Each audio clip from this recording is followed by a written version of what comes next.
Good morning, YouTube. Cross the King, StanStrength.com. In today's video, we're going to be talking about the new running program that is available on my website. It is the program I am currently running for my cardiovascular needs. And if you would like to have your own copy, that is available on my website in the link in the description below. But all the information in that ebook will be available for free here in this video. So let's get started. So this running ebook is called Running for the Strong, the New, and the Heavy. Oftentimes, if you are a strength athlete, meaning a power lifter, power builder, bodybuilder even, if you are completely new to running, meaning like you've never done anything active in your life and you decided to do the easiest thing that anyone can do, which is run, because for the most part, we all have legs, or you are just heavier than most, but you know that you need to get a little bit more cardio in and you want to kind of transition from walking to running and stuff like that. Generally speaking, the powerlifter, the new person, and the heavy person, they're all the same person. And at least I am. Right now, so I did have some running history just because I was in the army. So, you know, you had to run all the time. Then I got out of the army and I don't have to run all the time. And then I realized, you know what, maybe I should keep that up.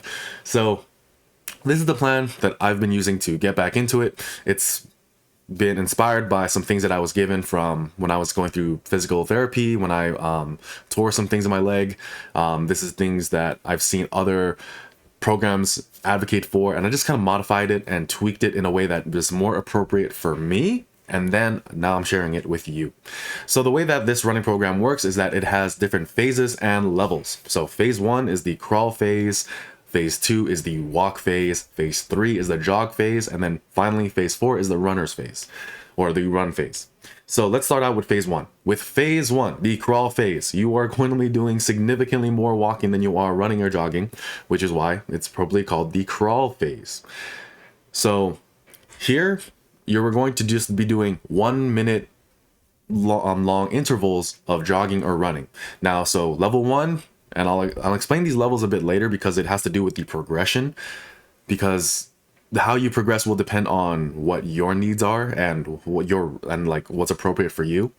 So level 1, it's 1 minute of jogging or running to 5 minutes of walking, and you do that for 5 rounds. So all of these sessions should take about 30 minutes. If you decide to do the 5-minute walk first, that means you will kind of use that as your warm-up, and then you can just go from there. Or if you do like a true warm-up, like, you know, like do a little bit of walking, a little bit of like dynamic stretching, and then start out with the 1 minute hard interval, then that works as well. It just kind of extends out the amount of time you'll be out there. So it's up to you what order you would want to get this done. So if you do, so level 1, 1 minute of jogging or running, then 5 minutes of walking, and then you do that 5 times. That's 30 minutes. Level 2, 1 minute of jogging and running. This 1 minute stays the same as long as you're in phase 1, but you're now decreasing the rest time by 1 minute. So 1 minute jog/run, then 4 minutes of walking, 6 rounds, right? Then it's going to be a 1-to-3 ratio for 8 rounds, and then a 1-to-2 ratio, or 60-120s for those of you who were in the military, for 10 rounds. So for 1 minute, you are jogging or running, then you do a 2-minute rest and you do that 10 times, that's 30 minutes, right? So that's phase 1. Phase 2, you're now upping the running interval, but you're also going back up in the amount of time you're able to rest. So, you know, you finish off a hard week and then you go back to a somewhat easier week, but you reset at a point that's higher than what you started at in the first place. So what does this look like? Part of the reason why I call this, like, you know, running for the strong, running for the like strength athlete, is because this is literally a linear progression. You're applying linear progression to running. Oftentimes, like, I feel like a lot of running programs are kind of auto-regulated, or they just progress too quickly. And because I found that to be an issue, I wanted to make this. So here it's going to be a 2 to 4 minute ratio. So the first number always indicates the run jog time, and then the second number is always the walk interval. So 2 minutes of jogging, 4 minutes of walking. You do that 5 times. That's 30 minutes. Then you do 2 minutes of jogging or running, then 2 minutes of jog/run, then 3 minutes of walking, 6 times, 30 minutes. The 2 minutes of jogging and running, then 2 minutes of walking, that's about 32 minutes. But, you know, if you finish with if you do the hard part first, that last 2 minutes is kind of already just your walk to your car, your walk back home. So it's still technically 30 minutes, right? And then level 4 of phase 2 is 2 minutes of jogging or running, then 1 minute of rest for 10 rounds. And then you go into phase 3. So phase 3, level 1, 3 minutes of jogging, 3 minutes of walking, 5 times, 30 minutes, right? So you kind of see the pattern here, and like you can literally see the pattern next to the video. So that's really what it is. Where it really gets interesting is on level 4 of the program. So right here, this portion right here. So here, instead of doing 3-to-1, because you did that in the previous level, what you're going to do here is you're going to do 3 rounds, 3 10-minute rounds, meaning like you do a timer for 10 minutes, or like you do like an interval timer. There's a lot of interval timers you can get on your phone. You do a 3 10-minute rounds, and in that 10 minutes, I want you to start by just jogging for as long as you can.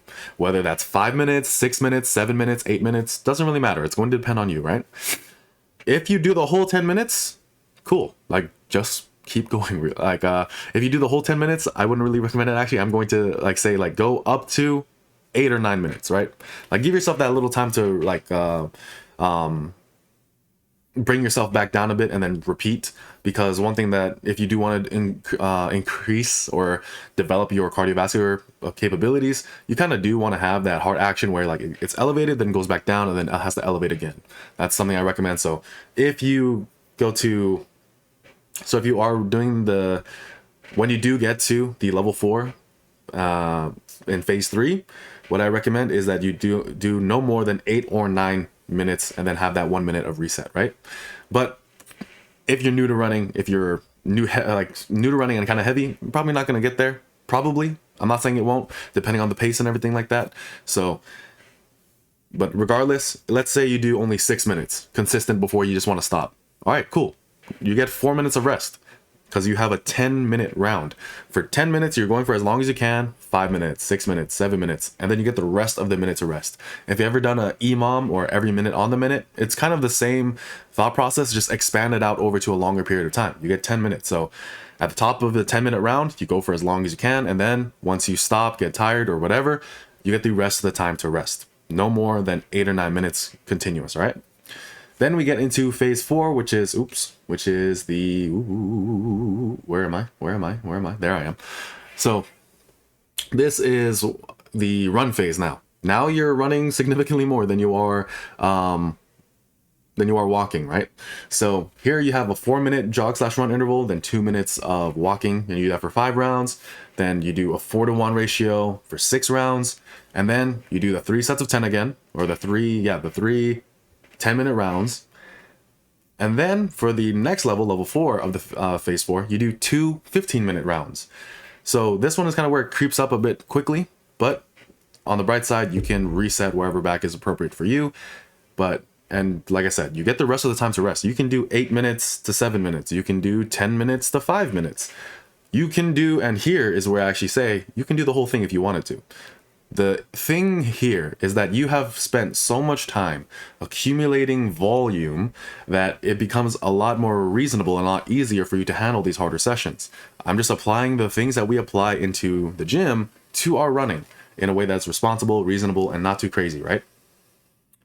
So this is the running program that I've been running for quite a while. Right now, I'm like, not even gonna lie to you, I'm in phase 2, but this is something that has been working out pretty well for me. Like the transition is very doable, very seamless. And let me show you the 2 different ways that I recommend you progress with this program. So there's 2 different types of progression when it comes to this program, and that is the tortoise and the snail. So if you've ever been a part of a sports team, military, fire, police, anything like that, you probably had an instructor who said something like, slow is steady and steady is fast. Oftentimes they say this to you because you're being a dumbass, and like because you're trying to get through something faster, you're being sloppy and you're being ineffective.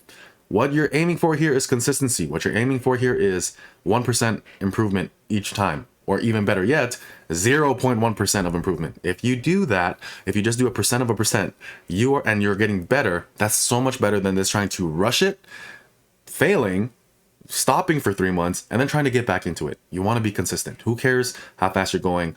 So here, you either want, like, we all know the story of the tortoise and the hare, but here's the thing. What if you have a tortoise and a snail, right? And the tortoise, he's just faster than the snail, but he's just as lazy as the rabbit was, right? The snail's gonna win. So who cares about how fast you're going? It's about doing what's appropriate for you, right? So if you are more of a tortoise, usually this means that you are not as heavy, not as new, and yeah, you're not as heavy and you're not as new. You can progress a bit faster, right? If that describes you, then this method of progression is probably going to be fine, where you just do each level each week. So level 1, that 1 to 5 ratio for 5 times, you do that for 1 week, and then the next week you move up to the 1 to 4 ratio of jog to walk for 6 rounds. You do this weekly increase. You increase week to week, right? That is a faster progression than what I'm going to talk about next, but it's still relatively slow because you really get used to a certain threshold, a certain level of difficulty before you move up. Now let's talk about the snail. The snail is someone who is a bit heavier, takes a bit more time to adapt. And here's the thing. These are not statements of judgment, right? What is the message of this channel? Start where you stand. I don't care how slow you go. I don't care where you start. The only place that I care about where you start is if you're starting where you are right now. If you do anything other than that, you're not going to get to where you want to go. So who cares whether you're tortoise, snail? Don't take these things personally. It's just like a mental image thing because I'm a kid on the inside and I need to use these types of metaphors to make me understand the world, right? So here, you're going to level up significantly slower, and you're literally going to kind of like slinky your way up. So this is something that I'll talk about later in a future bench press video, but the logic here is that you're adding 1 session per week of the next level. So let's say you're starting out with level 1, right? Level 1 is the 1 to 5 ratio of jogging and walking for 5 rounds. So you do that all throughout week 1. Week 2, you don't go up to the full next level, like where you do 1 to 4, right? What you do instead is that you have 2 sessions, or like let's say you're doing it 3 days a week. If you do it 4 or 5, it doesn't really change it. You just add 1 at a time.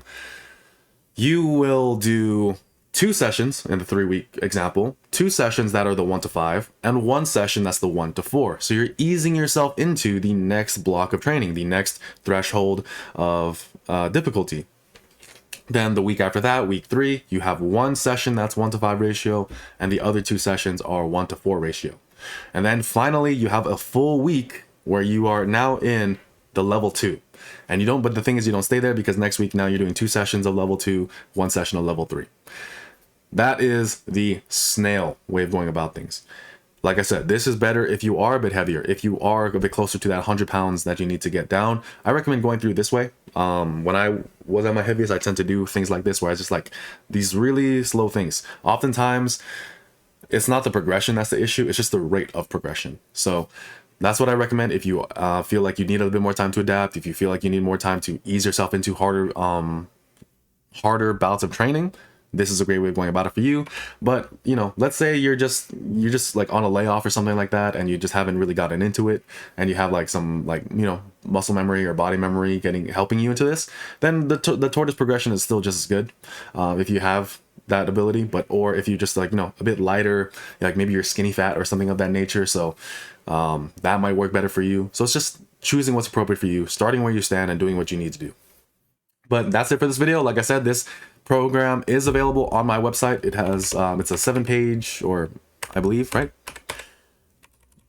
1, 2, 3, 4, 5, 6. Yeah, 7-page ebook. But it does outline the progression, does explain things a bit better. And if there's anything that you want to know, leave them in the comments below. I'll address them in the comments, but I'll also add it to the ebook. So that way, if you do purchase it and there are any things that do come up, you get any updates that are made to this, you get for free. So that's it for this video. Thank you so much for watching. My name is Cross the King. If you'd like to support the channel, please like, comment, subscribe, or check out my store for some merch. This is one of our new designs.